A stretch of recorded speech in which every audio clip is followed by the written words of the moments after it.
Hello and welcome to another episode of Spotlight North Carolina Cooperative Extension. I'm your host, Rebecca Benton. North Carolina Cooperative Extension is comprised of two land-grant universities, NC State University and NC State University. Today, I have with me two special guests. I have Chef John Latour and Angie Lawrence. Chef John Latour, will you tell us a little bit about yourself? Thank you, Rebecca. Thanks for having us here today. My name is Chef John Latour, and I'm the Program Director and Chef Instructor for Healthy Families, Healthy Futures. We're a nonprofit organization out of Brunswick County, but we work all over the state of North Carolina, working in communities in partnership with other organizations like Extension, where we go into the community and teach people how to plan, shop, cook, and eat healthy meals. So I'm here today to do a demonstration. And Angie, would you tell us a little bit about yourself and your program? Yes, I work for the North Carolina Cooperative Extension in Brunswick County, where I met Chef John, and I work for the Expanded Food, Nutrition, and Education Program, which is very similar to what Chef John does: plan, shop, cook, eat, and move more. So I like to do the move more better than the cook more, so that's why we make a really good team. And how did you two come together as a team? Tell me a little bit about that process. So right when COVID started, is when I started my new position with FNEP. I've been with the Cooperative Extension for 13 years. And so as I started, I got a call from Chef John, and he wanted to know how he could help me, but I had just started, so I wasn't really sure. So it took a little time, and our FCS agent and our 4-H agent worked with Chef John to do a team program. And then after that, I finally got my feet under me and got an opportunity to work at Cardinal Point with the Kiwanis. And they asked us to do a teen cuisine program with the young boys, it was mostly boys, young boys and girls that were there. And I asked Chef John to join me. And we were outside under a picnic shelter, making salad dressings, whatever you can think of. We were out there cooking it. I was teaching the nutrition part, and he was teaching them how to use their knives and measuring cups, and it was a pretty cool program. It sounds like a great partnership. Now, what do you two have in store for us today?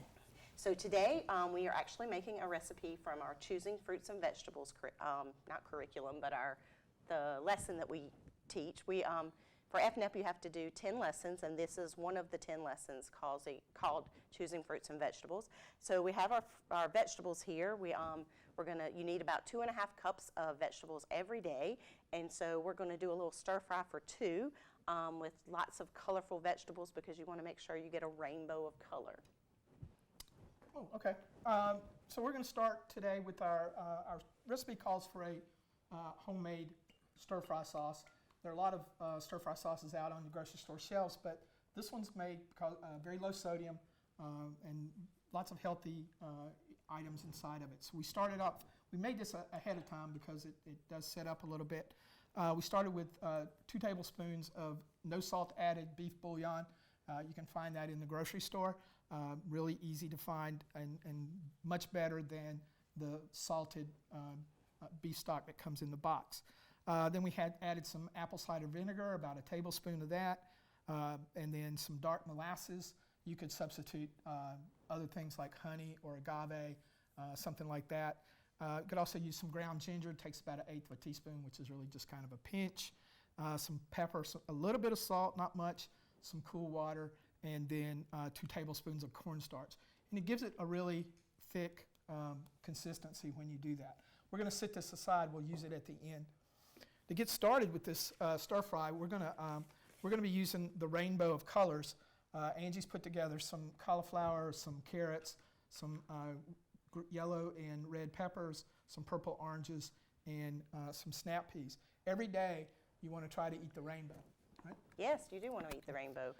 What's really cool about these different vegetables is they're packed with vitamin C and vitamin A. Vitamin C is really good right now because we all are probably suffering from allergy season. It's flu season, COVID season. Vitamin C helps to boost your immunity, and it also helps heal cuts and bruises. And vitamin A actually helps us to see at night. So these particular vegetables are full of vitamin C and vitamin A. So we're going to let our oil get hot for just a second. And as we cook these, we're going to start with our most dense vegetables, and that's going to be our cauliflower and our carrots. The reason why we do that is so that these are going to cook the longest.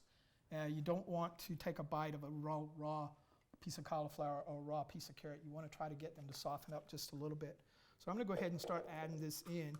My oil's getting hot. You can hear it sizzle. We've added some carrots.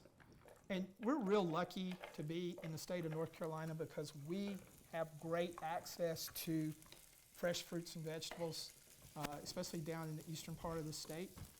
We're the #1 producer in the country of sweet potatoes, and we are also about the #4 producer in the country of strawberries. So we have great opportunities to use the fresh vegetables. We have great seasons here. So I'm just going to get this all nice and stirred up. It's going to take a few minutes to get hot through. And stir fries are really good from the standpoint of you can use anything. Any vegetables, raw vegetables will work. Cauliflower this summer, you'll have access to yellow squash and zucchini, and that makes a great stir fry. So you just have to see what's out there, shop the farmers markets and the food stands to see what's really fresh. What's really nice about this also is that when you're shopping, you can make sure that you're planning your meals throughout the week and whatever vegetables you're going to use, because obviously I cut up vegetables that I have extra of, and so I use some, I roasted some, you can put up some in a soup, and so if you plan your meals throughout the week, you can use these vegetables throughout the week because you don't want to cut them up and then throw them out because you never use them.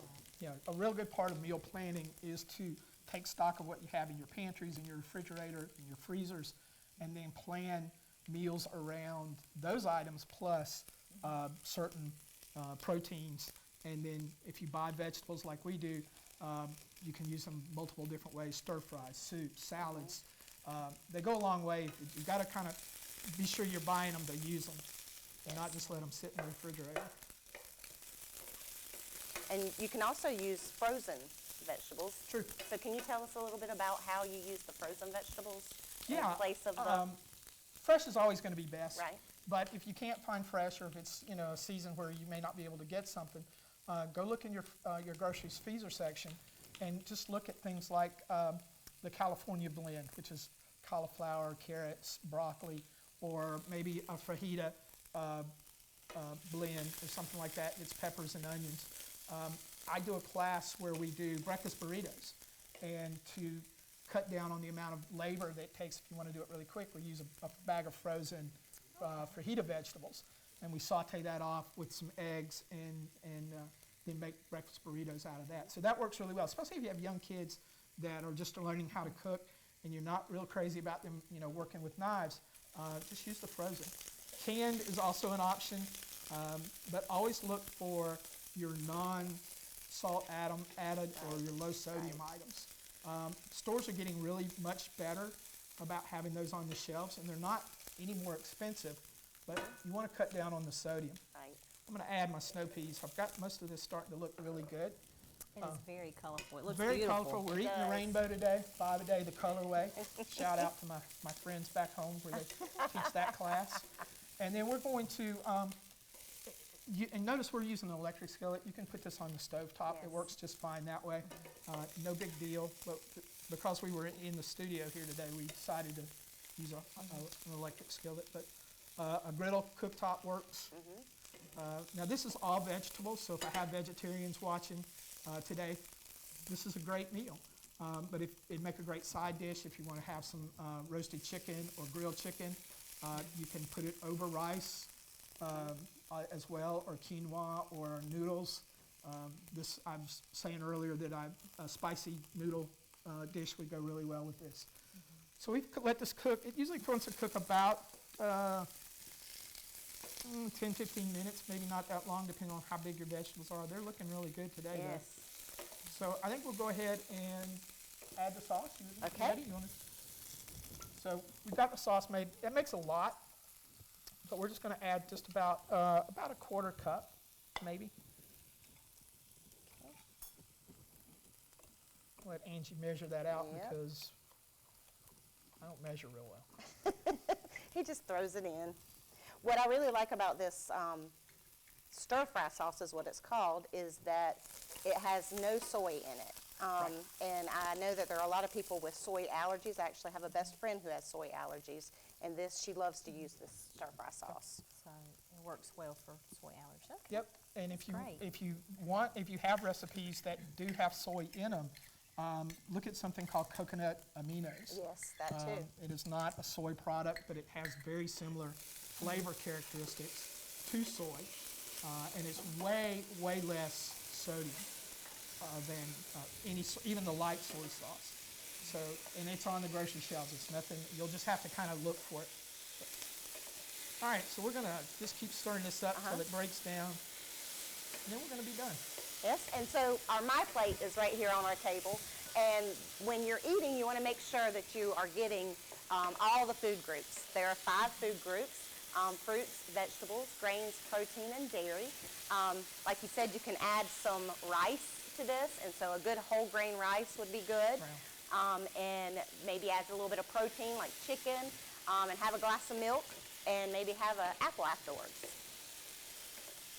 Yep. And Angie, can you tell us a little bit about which part of which curriculum and which lesson this is again, just for the audience? This is choosing more fruits and vegetables from our Eat Smart, Moving More. And so this is actually one we teach right at the beginning, and we go over my plate and talking about how much fruits and vegetables you need each day. You need at least 2 cups of fruit and 2.5 cups of vegetables. I'm holding my fist because I teach all my kids that this is a fist size. This is a cup of vegetables. Okay. And is there any other tips you have about serving sizes? We have a few more minutes on the show, so if you want to talk a little bit about it. Serving sizes. So we got, this is a cup. If you do your hand like this, this is a half a cup, right? Yes. Or the shredded cheese, or, and then we also, a deck of cards, or the palm of your hand is 3 ounces of protein. And so I really love to do that in my classes and ask them exactly how many of you eat a hamburger or a piece of chicken that is only 3 ounces. I don't know about you, but my chicken breast is normally about this big. And so it was really something to learn how to make sure that you're eating the correct portion, because about 6 ounces of protein is all you need, and you want to vary that protein and get you some vegetable proteins too, or plant proteins. Now, y'all were talking about this sauce right quick, like, how long will that stay in the refrigerator? Because I know you said you keep it in the refrigerator. How long will that last if I'm trying to plan my meals out? I would say 3 to 5 days. Oh yeah, absolutely. Once you get it in the refrigerator like this, you can just pull out as much as you need. You could even make less. You could probably make a half a batch if you were just wanting to use it right then. You don't have to refrigerate it. And this is actually a double batch, so okay. Well, it makes a lot less than this. Okay, all right. Okay. Well, I think we're there. Our sauce is broken down and Looks coated all so our good. vegetables. Does look nice. So I'm going to plate this up, and we're going to give you a chance to take a look at it. I'm using a funky little spoon. Do you want to use this? No, I don't want to scrape Okay. up the pan. I'll get it there. Just takes time. Yeah. I Like learned it's that so a pretty. long time ago about putting metal in my mama's pans. Oh, no, ma'am. Yeah. I get on my daughter for doing that, and I would not want to use a metal spoon if she saw me doing it on TV. You would definitely get in trouble. You definitely Boy, would I get in would. trouble. Yep. Also, you could sprinkle a little, if you like spicy, you could add a little bit of chili flakes. Sesame seed, toasted sesame seeds would be good. Just sprinkled over Gosh, this that as looks well. delicious. Thank you. You know I don't make bad food. Never It have. does smell absolutely wonderful, and that is absolutely beautiful. I see that rainbow of color Yes. on there. I can only imagine the nutrients that are packed in this stir fry right here. Absolutely. And it's also full of fiber, which fiber keeps you full. So it's really good. That's why it's really good to get your fruits and vegetables throughout the day, because it makes sure that you make it to that next meal without snacking on things you probably don't need to be snacking on, like That's true. cookies and cakes. And this would be good anytime. You could actually, throw an egg on this and make it breakfast, Oh, yeah. and get your vegetables that way. Sorry, I got to wipe the plate. It's a And chef I always habit. tell it's a chef habit. It's a chef professional. It's a Gotta make it professional. pretty. Perfectionist, yes. It is absolutely All right, there you go. gorgeous. Well, guys, I just want to say thank y'all so much for sharing your stories with us today, sharing your recipes. Thank you. I look forward to hopefully working with you guys in the future. And if anybody wants to contact you guys about your programs, how can they get up with you? So they can get up with us on Facebook, or actually with me, you can call 910-253-2610. That's the North Carolina Cooperative Extension in Brunswick County. Or you can email me at Angie_Lawrence@ncsu.edu. Our website is www.eathealthync.org, and you can also reach me through email at chefjohn@eathealthync.org. And I'd love to hear from you, and we can partner on some demonstrations And or we classes. actually have a couple of programs coming up. On Saturday, we're working with our restitution program with parents and children. We do a a monthly online class, a lunch and learn. Sounds great, So- sounds great. Again, thank y'all so much you. for being with us. Okay. Everybody, audience, please try these recipes, get in contact with us. I hope you enjoyed today's show. Thank you again, and join us next time on Spotlight North Carolina Cooperative Extension.